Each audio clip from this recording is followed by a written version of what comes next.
Welcome to this episode of the Lehigh Valley with Love podcast. I'm your host, George Wecker, and today I'm here with Community Action Lehigh Valley Board President Louis Cinquino to talk a little bit more about his organization. But first things first, I know you're a fan. Oh yeah. What is your prediction for the 76ers for this year? My prediction is pain. Unfortunately, I don't like Damian Lillard coming into the Eastern Conference, and I think Drew Holiday is going to end up in Miami, and we're going to keep moving backwards. So, do you think we even make the second round, let alone get past the second round? Yeah, I don't know. I'm gonna just say it's baseball season, and I'm gonna stick with my Phillies for now. All right, I'm gonna defer. All right, fair enough. It is that time of year. We have lots of months to worry about basketball. But more importantly, we're here today to talk about Community Action Lehigh Valley and all the good things that your organization is doing throughout the Lehigh Valley. And for somebody who has no idea, coming in from not knowing your organization from another nonprofit in the area, right. Can you give me your mission statement, give me your elevator pitch, so to speak? Yeah, Community Action has a long history here in the Valley and of being all around the issues of poverty. Like, we don't just tackle one thing at a time, because we know everything impacts each other. So while we operate the Second Harvest Food Bank to help people with food security, food access, we realize that their situation isn't just about food, because they may have insecurity around housing too. So we also offer housing programs. And then we realized that, well, it's also about economic opportunity. So we have the Rising Tide Community Fund that lends business to new entrepreneurs. And we have also realizing that we don't want to only help people in the short term, which is critical, but we also want to help them build better opportunities. So that's where the entrepreneurship comes in. And also next generation, we help high school students as well as middle school students develop educational opportunities that the school system can't always focus on, in particular about helping first generation students get into colleges and find scholarships beyond what's offered in their own individual high school. So, to sum it all up, we're really trying to provide all people have access to economic opportunity. They have the ability to pursue that opportunity, and they have a voice in the decisions that affect their lives. We're not just handing things out to people. We're trying to give them an opportunity to step into a better life right here in the Lehigh Valley. And can you talk a little bit about that? Giving them an opportunity. What are some of the programs that Community Action Lehigh Valley does to that end? Yeah. So I don't know. I'm going to start with a longer term opportunity, and that's Generation Next, which is about helping students in Easton High School, Liberty, Freedom, and Allen High School become aware of and really cultivate the opportunities for them to pursue either education, higher education, or some kind of employment opportunities outside of school. So that's the kind of thing that for families that haven't had students go to college before, I have a high school senior now, and we're overwhelmed. And she's my youngest, so I've been through it before. And we're still overwhelmed with all the possibilities. For a first generation family, that becomes not just overwhelming, but it can be just the thing that prevents them from really understanding what's going on. So those programs are up and running. And I think especially in light of the Supreme Court rulings that are going to make it even more challenging for minority students to pursue their opportunities in education, there's more of that weight is going to fall on the community to try to help those students in a way that is going to give them access to something that other students have access to already. So that's a great one for us to remember. Mhm. And then, probably the one that we hear about the most, not everybody knows that Community Action Lehigh Valley, but whenever I say we operate Second Harvest Food Bank, Mhm. everybody understands what that is. And we're in, Right. we supply food to pantries who are in neighborhoods very close to people. When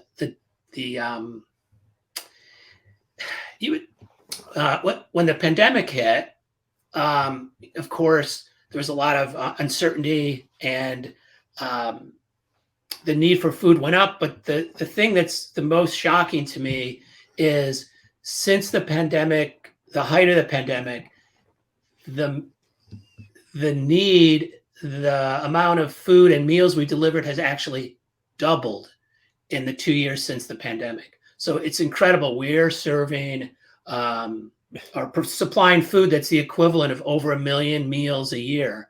What would a normal year to year increase be, like a non-COVID year? Yeah, I mean, we saw gradual increases, and just like 5%, 10% would Okay. be a normal increase. Okay. It ramped up for the pandemic, and then it just shot through the roof. I think once people experience that kind of uncertainty that the pandemic brought, that just made it more. I think that there's two ways to look at that number that's gone up. One is that, wow, that's terrible. Like, all these more people are in poverty, need help. But I think what happened was people who were in those kind of situations and could benefit from it just became more aware of programs during that period. So it's not like these people came out of nowhere and all of a sudden they've fallen into these terrible conditions. It's just like, now we've been able to reach people with our message so we can help lift them and give them a chance to create a better future for themselves by, helping that one aspect of their budget in terms of their food, and also trying to move them to more nutritious offerings through some of the initiatives that we've had there at the food bank.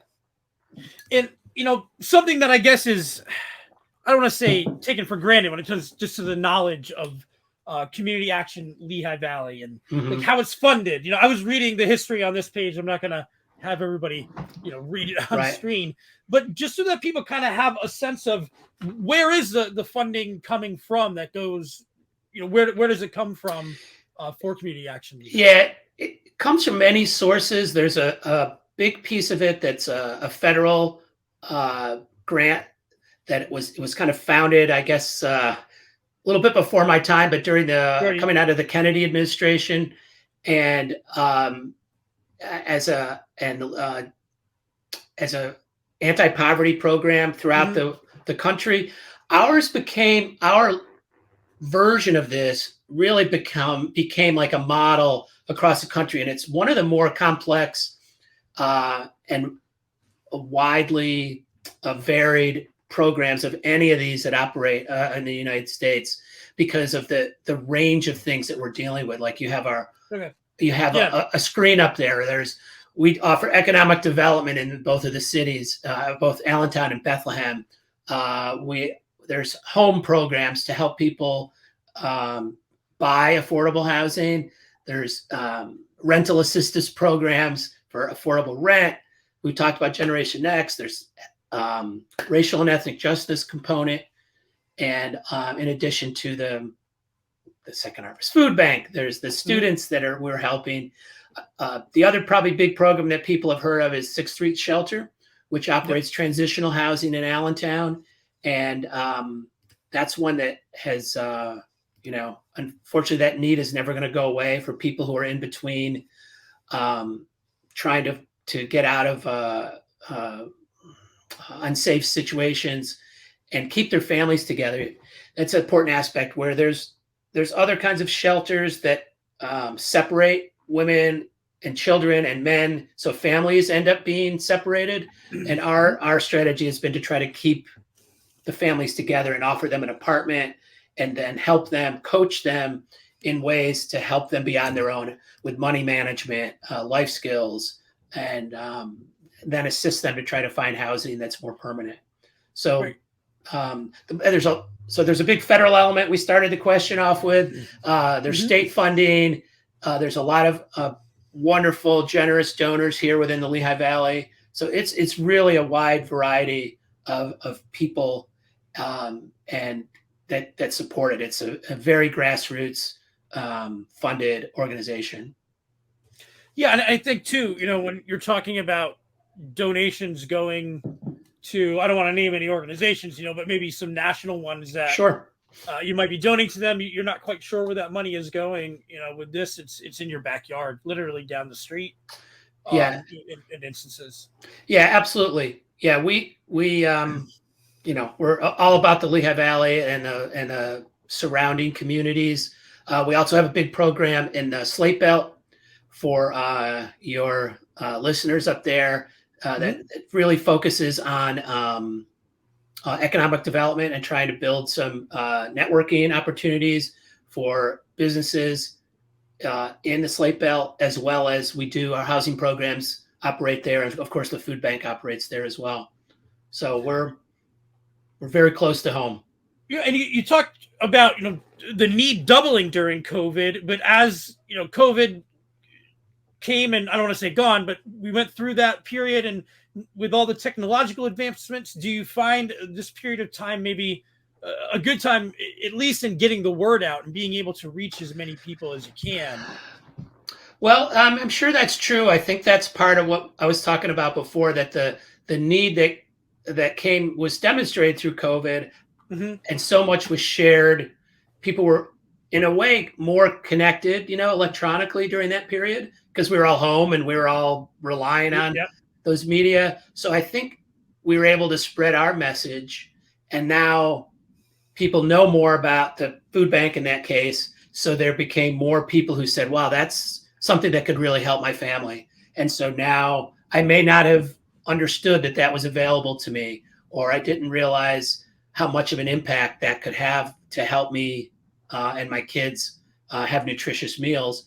So that's why we've been able to spread. And it's one of those things. It's in our DNA to not turn anybody away for anything. We just are really committed to finding ways to people to help. So it becomes more important for us to get that fundraising ramped up. And we have a couple of things that are coming up that might be good to mention here. We've got let's get right to it. Yeah, our this isn't so much a fundraising event, but if you really wanted to learn a lot about community action and all these different programs that I'm running through, in a few minutes here, I can't really do them justice in terms of how we want people to get to this website, which I've had up here the whole time. I'm scrolling through. It really is a wealth of information. Even when you saw the history section, that's a Wikipedia article in it of itself. So there's a lot of good information on here. But yes, so we have an annual meeting. Our annual meeting is a public meeting that's going to be held November 1st at the Wind Creek Casino. And that's a place, it's a luncheon format. So you'd get a little bit of intro to some of the key programs that the impact. We'll have our annual report there that'll give our statistics from last year's, the impact that we've made in the community. Our theme this year is affordable housing is a human right. And that's one that you could ask any of the mayors of any of the cities. That's the top priority for every downtown area right now, and all the communities in between. Like the rents have gone through the roof. And there's been I guess driven a lot by out of town landlords that are buying up properties in bulk. And then I had a friend that just she was living as part of half of a row, and the other family who owned the place ended up, it was time for them to sell it. One of these kind of out of town groups bought her place, and her rent went up 80% in 1 month. It's it's terrifying. It's almost like AI buying your house. It's a faceless corporation. It's scary in that sense. So for who who should Yeah. attend this meeting? Like, Yeah, great. Thanks. Yeah. if you're just interested in it, like, is it something where I think I'm it's interested in learning more about it? Like, yeah, if you're interested in any of these causes, right? Racial and ethnic justice, affordable housing, food security, um, education opportunities.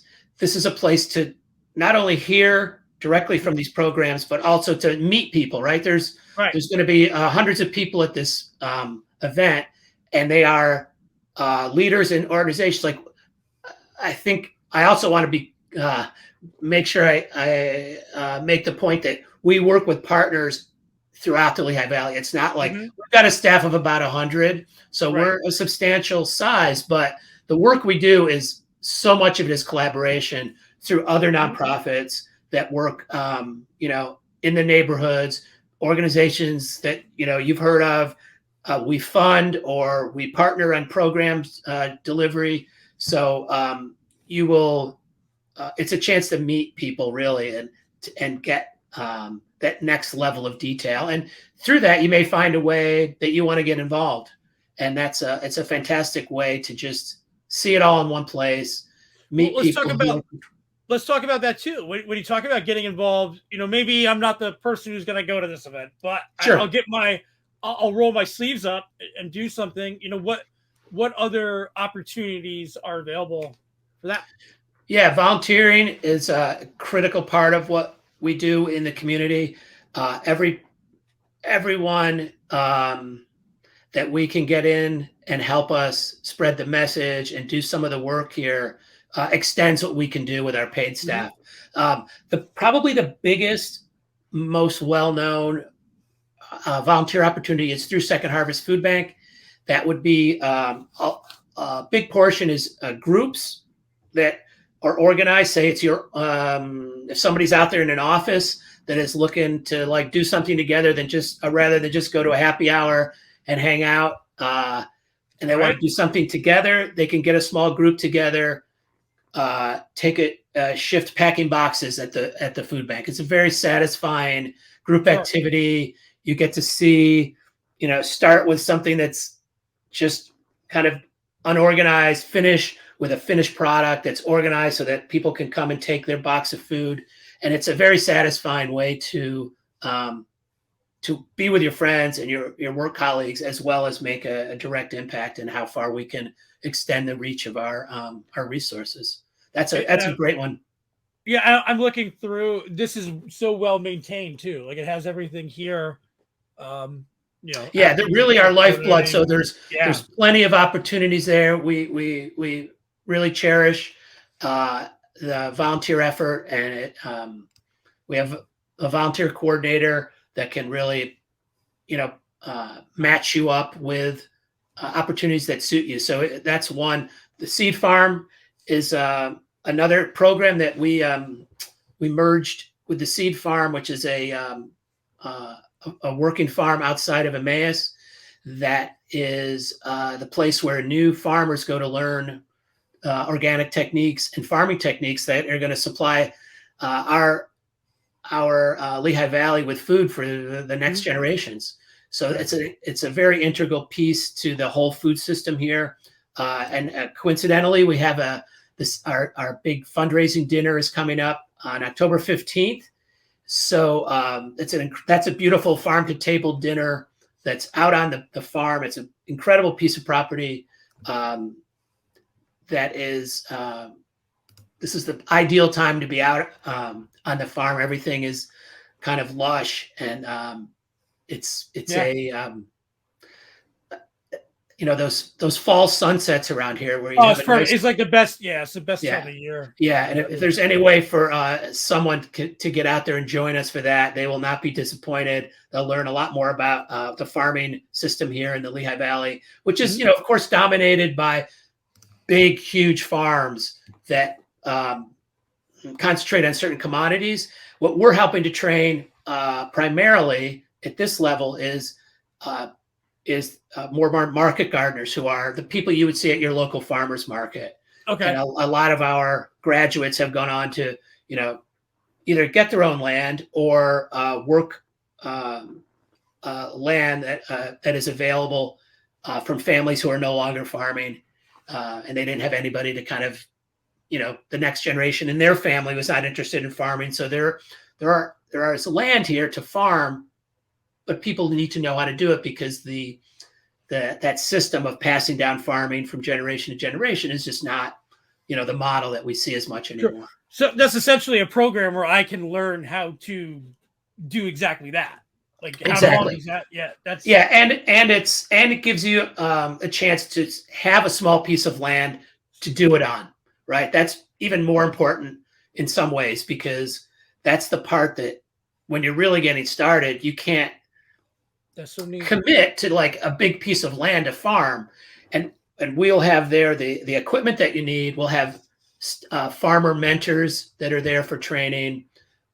We have access to markets through our own programs. So it's the perfect way that we get a lot of young people. We also get like second career people, often from like restaurant business or some other food related business that say, Sure. I think this would be the way I want to spend the next phase of my life. I would like to have a small market garden. I don't have a big piece of property, but I can grow this. I can start this. And then, just like that, you're kind of on your way. That's so interesting. Who would have thought? I did not know you guys did that. Yeah. And it's great. And now we're also growing food that we can, put into the food bank system to reach pantries. And there's a big emphasis on trying to get more fresh food and not just make the food bank. Historically we've relied on, Kraft macaroni and cheese and stuff Yeah. And that's great. Like people need to eat, but we're also conscious that we don't want everyone's meal to be Kraft macaroni and cheese every day, right? Teach a man to fish, right? And this is teach someone to seed, and right. they can make the tomatoes. Well, yeah, and that's a great. It's also just like a great business opportunity for people. So for people who are putting together some sort of green thumb. Yeah. Or just it's like not just an interest. It's an interest. And how people, it's like everybody's doing three things now, right? Like, you're not just doing this podcast. This isn't all you do, George. I know I see you everywhere. And like, this is for some people, it's a side gig. Right. And then they're doing, they're a potter or they're running a restaurant or they're, a teacher or they're a dual income family that can kind of share responsibilities. So, it's another element to it, and it's very satisfying to be, working the land in that way. And kind of switching gears to perhaps somebody or a family that may think they're in need of something that Community Action Lehigh Valley can provide. What's the best way for them to go about getting in contact? Is it as simple as hitting this contact? Yeah, I think that is probably the best way to do it. Like, we are conscious that families can have multiple needs across multiple programs, right? Like it's not just one thing. If you're struggling with your rent and you're probably also having food security issues because money can only be spent on one thing or the other. So that's probably the best way. And from there, we can assess where to send you into, which of the programs or find a way to target your needs and with the programs that are available. I just gotta I'm putting this on screen for people who are watching. We've been this really well done website. Whoever did it for you is great. CommunityActionLV.org. Really to kind of go over everything that we just talked about, actually way more in depth, of course. There's an annual report, meeting videos, just a wealth of information for you to learn more about the organization and how you can get involved or how you can, get some assistance if that's what you need as well. So yeah, absolutely. Yeah. It's an incredible resource for the Lehigh Valley. Like there's no other organization that I know of that pulls together all these different needs in one place and really kind of tries to integrate them into a one-stop shop for people who, are here to just get through a difficult part of their life. And, we're really about moving people from where they are to where they want to be, and there's nothing more satisfying than helping people on their way and getting them to become,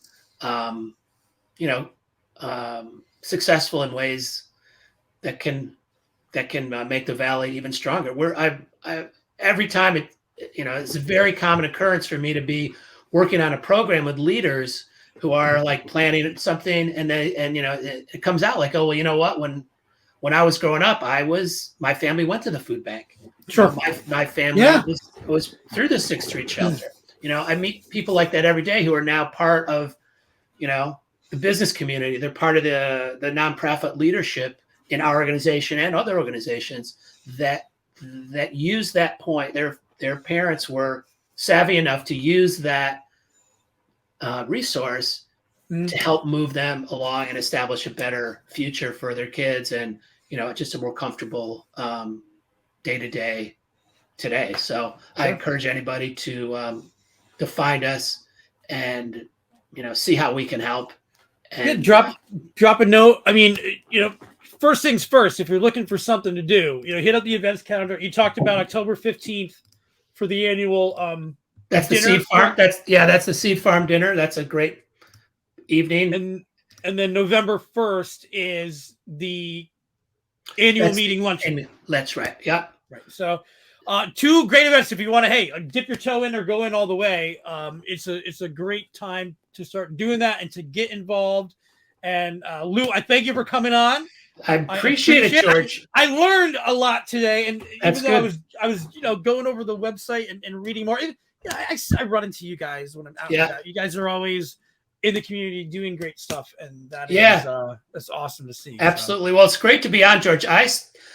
It's a little bit of a thrill in that I think I started listening to your podcast. I think it was number 9. I think that's when I started. So I was back, and I'm not going to say I was there the first episode. Good. Some of those are should be archived for. They were classic. It's so funny. There's like some 2-3 hour ones. It's just crazy. It just. I don't know where we found the time, to be honest. I don't know. You and Tyler were just like, you would just go on and on about nothing sometimes. And it's good radio. I think that's good radio. I appreciate the support. I think we have a mutual affection for the Lehigh Valley and the people in it. Yeah. And just the uniqueness of it. I love it because I do. It's my community. So, that's absolutely. I have a great deal of love for it. So I can tell it comes out, and I am also glad to see that Hidden Bethlehem project that I was listening to. That's a cool project too. I'm a Bethlehem resident, and that kind of thing is really fun to know. The little places that people can enjoy the Valley even more. I always I'll start. This is during COVID too, when you had to slow down. Like I'll go down different alleyways now if I have to walk somewhere or if I'm out totally. Running. And it's just it's really unique. You can't see everything even where you live, so it's really kind of slow down and take some of that and appreciate where you are. Well, thanks for doing this to help us see things around our valley. And absolutely. Again, everybody, communityactionlv.org. That's in the show notes. We'll get to a Sixers game this year. Okay, deal. My prediction is a sad. I don't want to say it, but I don't know. If they get past the second round, I will be really happy. And shocked, I'm sure. Yeah. So, in better news, we'll see you at the upcoming events. I want to thank our sponsors really quickly: Molly's Irish Grill and Sports Pub, WXPN. Wind Creek Event Center, and of course Michael Bernardin with Remax Realty. Those guys are awesome. They allow us to keep doing this every week or so we appreciate them. And again, we appreciate Lou for coming on. Thank you very much. All right, see you, George. Take care. Bye. See ya.